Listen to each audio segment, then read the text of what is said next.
The sun was shining brightly on a peaceful Sunday afternoon in Atlanta's Riverside Park. Michael Thompson, a successful software engineer and devoted father, had just finished helping his 8-year-old daughter Sophie with her math homework. As a reward for her hard work, he decided to take her to their favorite ice cream shop near the park. Michael, a 42-year-old black man, had always been proud of his beautiful family. His wife Sarah, who was white, worked as a biology teacher at the local high school. Their daughter Sophie had inherited her mother's fair skin, blue eyes, and blonde hair, while their 4-year-old son Marcus took after Michael with his darker complexion and curly black hair. Today, Marcus was at home with Sarah, who was recovering from a mild cold. As Michael and Sophie walked through the park, she skipped happily beside him, her pink backpack. The situation at Riverside Park quickly escalated as more people began gathering around the scene. Patricia Weber stood firmly with her phone pointed at Michael and Sophie, while other park visitors watched with mixed reactions. "I'm going to call the police," Patricia announced, her fingers already dialing 911. "Something isn't right here. I'm not going to stand by and do nothing." Sophie began to cry, clinging to Michael's leg. "Daddy, why is that lady being mean? I want to go home." Her small voice trembled with fear and confusion. Michael remained calm despite his racing heart. He had already pulled out his own phone, sending a quick text to his wife Sarah. "Emergency at Riverside Park. Need you here now. Someone called police because of Sophie." "Ma'am," Michael spoke clearly and calmly, "I understand you're concerned, but I am Sophie's father. You're frightening my daughter, and this situation is completely unnecessary." Patricia had already connected with the 911 dispatcher. "Yes, I'm at Riverside Park, and there's a suspicious man with a young white girl. I believe she might be in danger." Her voice shook with what she believed was righteous concern. Several onlookers had their phones out now, some recording the incident, others looking uncomfortable with the situation. A young couple nearby stepped forward, the woman speaking up. "Ma'am, maybe you should let them explain before calling the police." But Patricia was committed to her course of action. "I'm just being cautious. Better safe than sorry," she replied firmly, though her voice betrayed a hint of uncertainty as she watched Sophie crying and holding on to Michael. Two mothers who had been watching their children at the playground approached Michael. One of them, Maria Rodriguez, recognized Sophie from school. "Sophie goes to Franklin Elementary with my daughter," she said loudly enough for everyone to hear. "I've seen her father pick her up many times." Despite this testimony, Patricia continued her call. "The man is tall, African-American, wearing a blue polo shirt and khaki shorts. The girl is about 8, blonde hair, wearing a pink dress and carrying a backpack." Michael, maintaining his composure, decided to call Sarah himself. He put the phone on speaker so everyone could hear. "Sarah, honey, we have a situation at the park. Someone doesn't believe I'm Sophie's father and has called the police." Sarah's worried voice came through clearly. "What? I'm on my way right now. Is Sophie okay?" "Mommy," Sophie called out through her tears, "this scary lady won't leave us alone." A police siren could be heard in the distance. Patricia stood her ground, though doubt had begun to creep into her expression as she witnessed the natural interaction between father and daughter and heard the mother's voice on the phone. Two police cruisers pulled up to the park entrance. Officers Johnson and Rodriguez stepped out, approaching the scene carefully. Officer Johnson, an African-American woman with 15 years of experience, quickly assessed the situation. "What seems to be the problem here?" Officer Johnson asked, her trained eyes taking in the crying child clinging to the man, the agitated woman with the phone, and the crowd of onlookers. Patricia stepped forward eagerly. "I called about a suspicious situation with this man and this little girl." "They don't?" "Well, they don't look like they could be related." Officer Rodriguez spoke directly to Sophie, kneeling to her level. "Hi, sweetie. Can you tell me what's going on?" Sophie wiped her tears and replied clearly, "That lady is being mean to my daddy. She scared me and now I don't even get to have ice cream." Just then, a car pulled up hastily to the curb, and Sarah Thompson jumped out, running toward her family.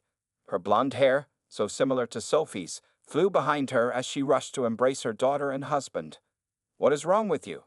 Sarah demanded, turning to face Patricia. "You called the police on my husband for taking our daughter to get ice cream." Patricia's face had lost all its color. She slowly lowered her phone, the reality of her actions beginning to sink in. The crowd around them had grown larger, and several people were shaking their heads in disapproval.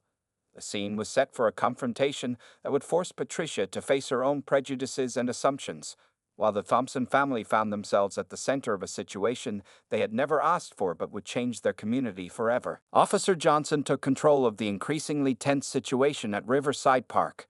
She could see that Sarah Thompson was angry. Patricia Weber looked uncomfortable, and little Sophie was still wiping tears from her eyes while holding both her parents' hands. "Let's all take a step back and handle this calmly," Officer Johnson said, motioning for everyone to give the family some space. "Mrs. Weber, you called about a suspected kidnapping, correct?" Patricia nodded weakly, her phone now clutched tightly to her chest. I thought something wasn't right. They didn't look like. I was just trying to be careful." Sarah stepped forward, her voice trembling with controlled anger. "You mean they didn't look like they could be father and daughter because my husband is black and my daughter is white? Is that what you're trying to say?" Michael gently touched his wife's shoulder. "Sarah, let's handle this the right way. Sophie is watching." Officer Rodriguez had been quietly speaking with Sophie, who had calmed down enough to show him pictures on her pink phone case.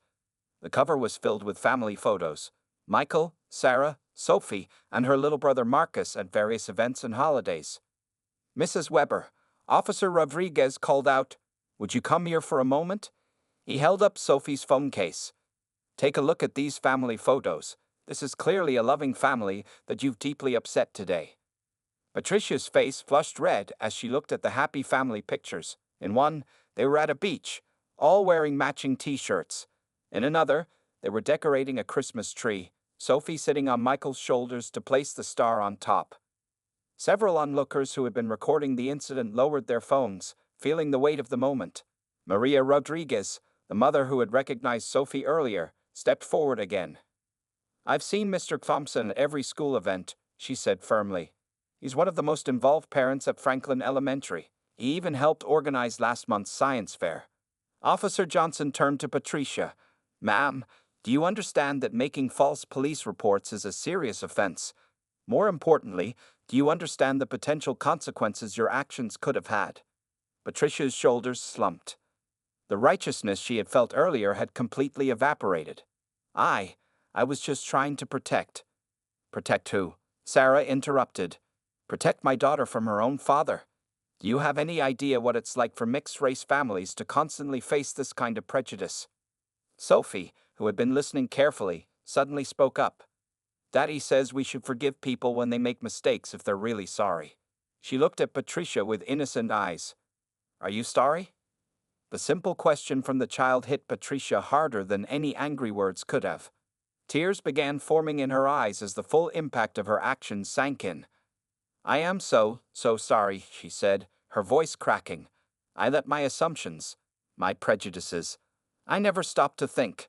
I just acted, and I was completely wrong." Officer Johnson nodded. "Mr. and Mrs. Thompson, would you like to press charges for harassment or filing a false police report?" Michael and Sarah exchanged a look, having a silent conversation as only longtime couples can.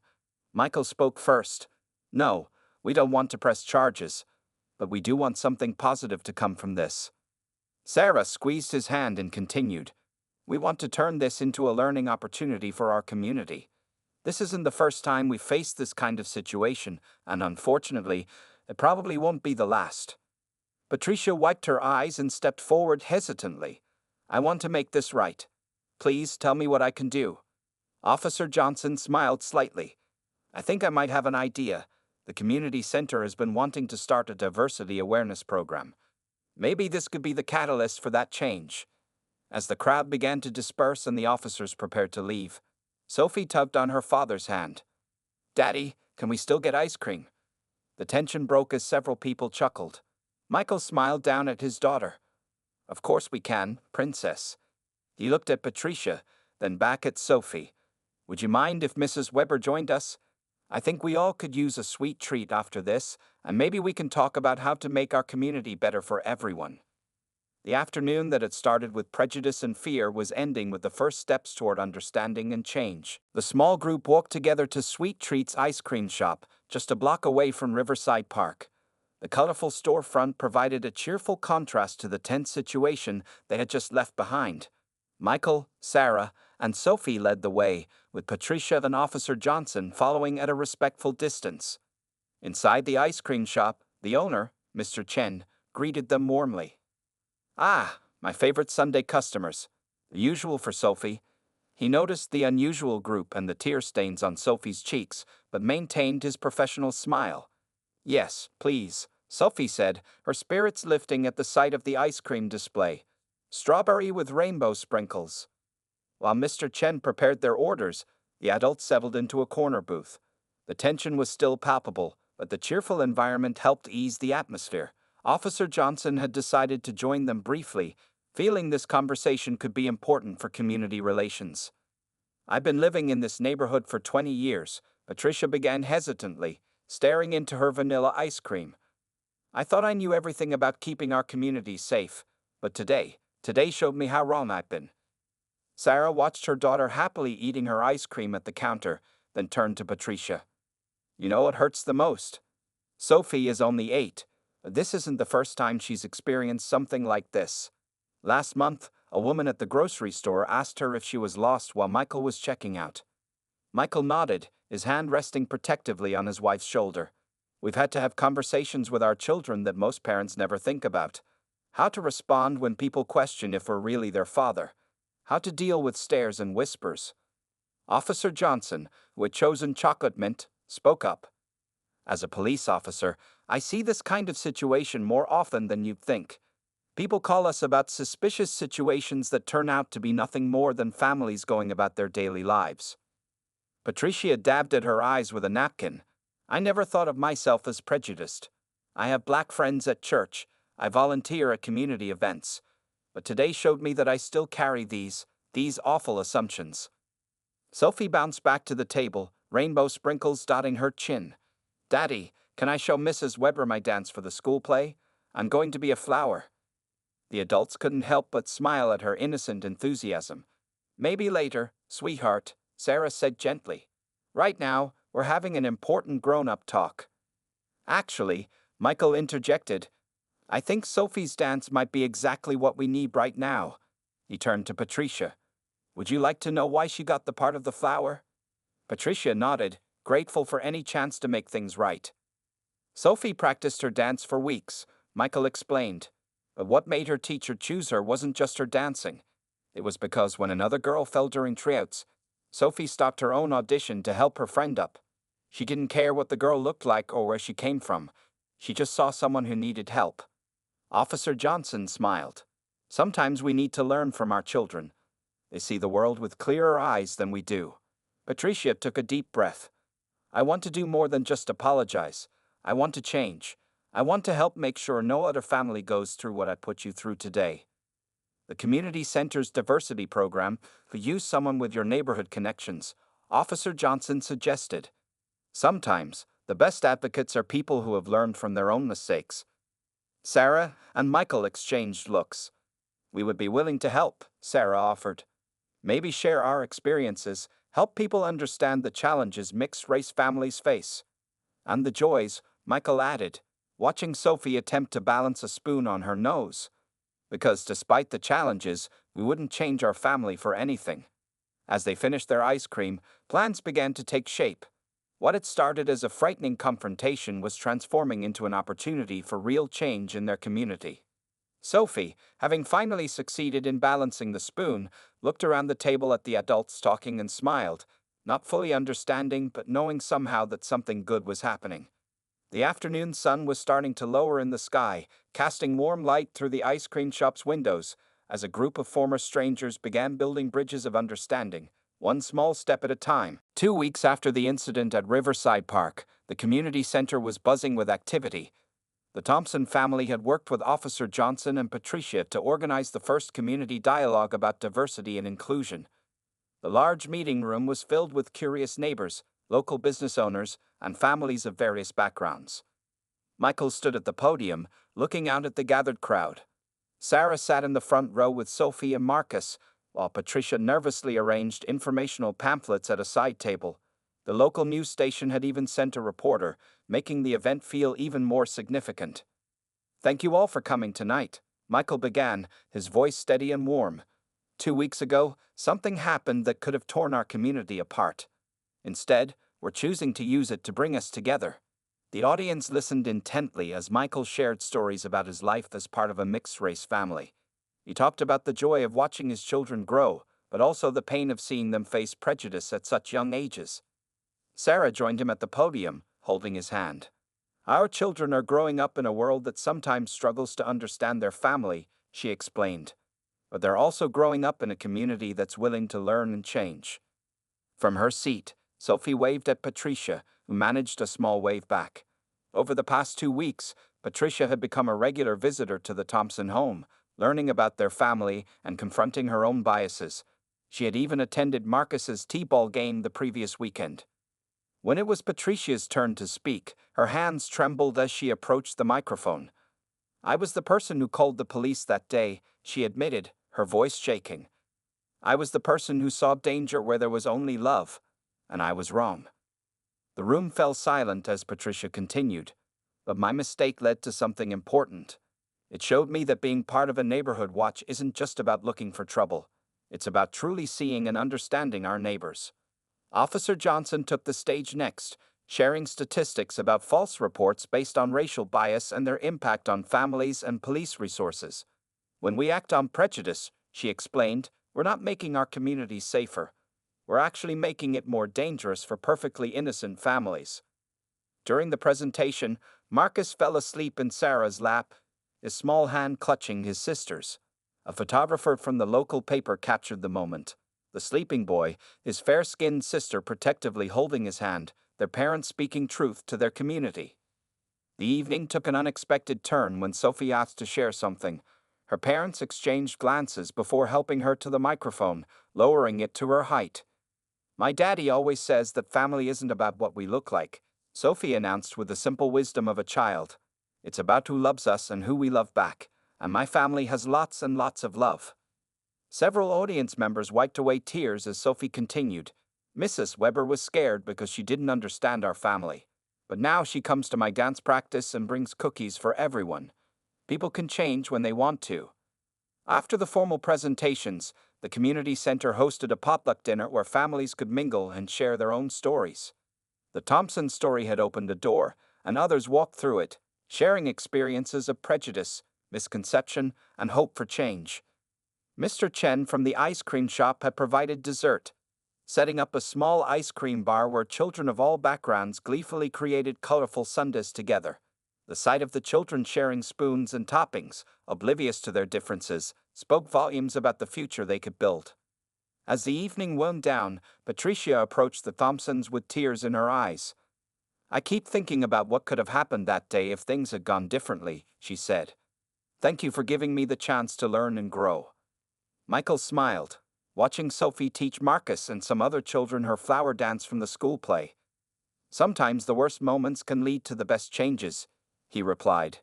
"This is just the beginning." Sarah nodded in agreement. "The real work starts now," she said, "making sure our community becomes a place where every family feels safe and understood." As families began to leave the community center that evening, there was a sense that something had shifted.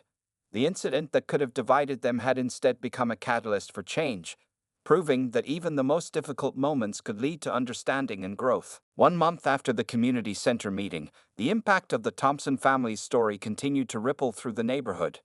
The local newspaper had published a feature article titled "When Prejudice Meets Progress," how one family's experience changed a community, which caught the attention of several neighboring districts.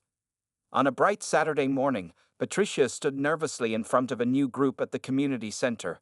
She had been invited to share her story at a regional neighborhood watch training session. Representatives from various communities had gathered to learn about bias awareness and community policing. "A month ago, I thought I was protecting my neighborhood," Patricia began, her voice stronger now after weeks of speaking about her experience. "Instead, I was part of a problem that hurts families and damages communities." In the audience, Michael and Sarah sat with Officer Johnson, who had helped develop the new training program. Sophie was at her dance recital dress rehearsal, where she would be performing her flower dance that afternoon. Patricia shared detailed accounts of that day at the park, not sparing herself any embarrassment. "I saw what I expected to see, not what was actually there," she explained. "I saw danger instead of a father and daughter heading for ice cream. I let my prejudices override my common sense."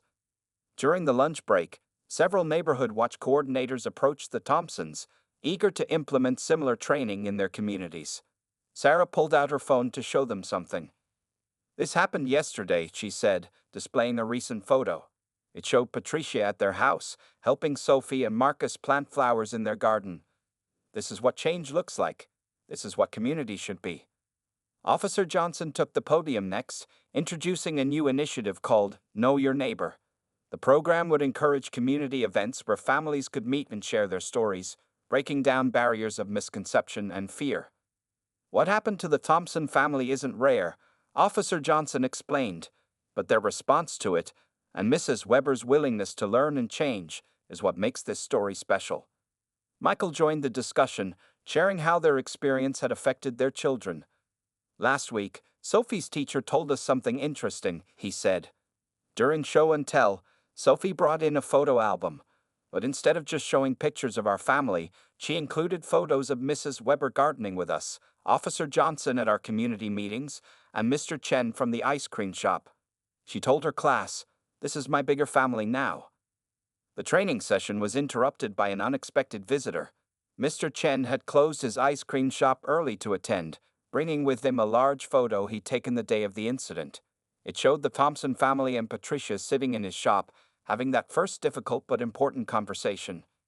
"In 20 years of running my shop," Mr. Chen said, his accent thick but his words clear, "I've seen many families come and go, but I've never seen people work so hard to understand each other.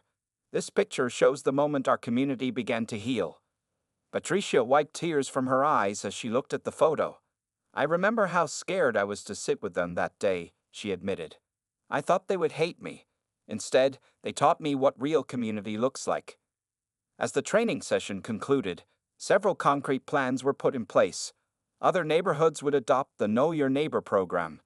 The local police department would incorporate bias awareness training into their community outreach. And most importantly, a monthly forum would be established where families could share their experiences and concerns. Sarah checked her watch. "We should head to Sophie's recital," she reminded Michael. To everyone's surprise, half the training session participants asked if they could attend too, wanting to show support for the little girl who had helped spark such important changes.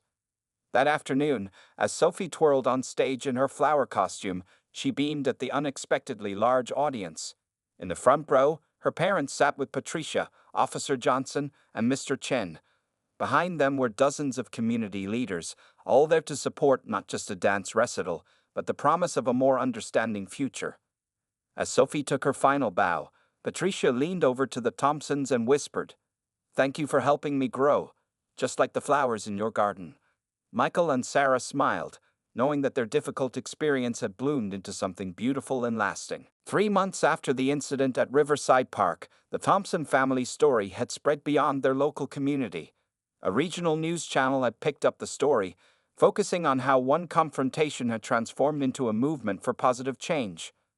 On a crisp autumn morning, Michael stood in the community center's newly renovated meeting room, helping Patricia set up chairs for their biggest event yet. The Building Bridges Conference would host representatives from 5 neighboring counties, all interested in implementing similar community programs.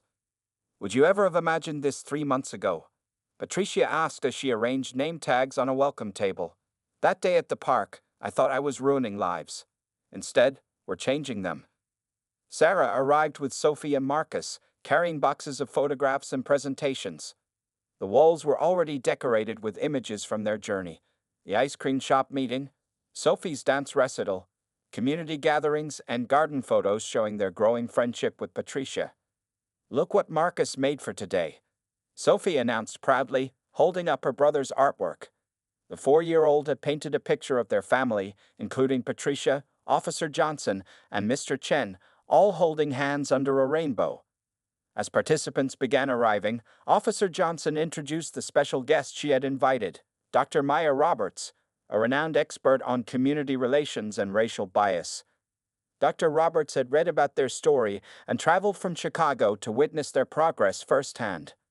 "What you've created here is remarkable," Dr. Roberts said after touring the various community projects that had sprung from the incident. "You've turned a moment of prejudice into a blueprint for change." The conference began with a video presentation showing the transformation of their community. It included interviews with neighbors who had initially been skeptical of the program but had since become active participants in building a more inclusive neighborhood. Mr. Chen spoke about how his ice cream shop had become a symbol of community healing. He had created a new flavor called Unity Swirl, a mix of dark and white chocolate with rainbow sprinkles. "Every child who orders it learns about the Thompson family's story," he explained proudly. Sophie's dance teacher shared how her students' experience had inspired a new production called Different Flowers, One Garden, featuring children from various backgrounds performing together. The show would debut next month, with Sophie and her friends taking leading roles. Patricia's presentation drew particular interest. She detailed the specific steps she had taken to confront her biases and how she had transformed her neighborhood watch group into a community outreach program.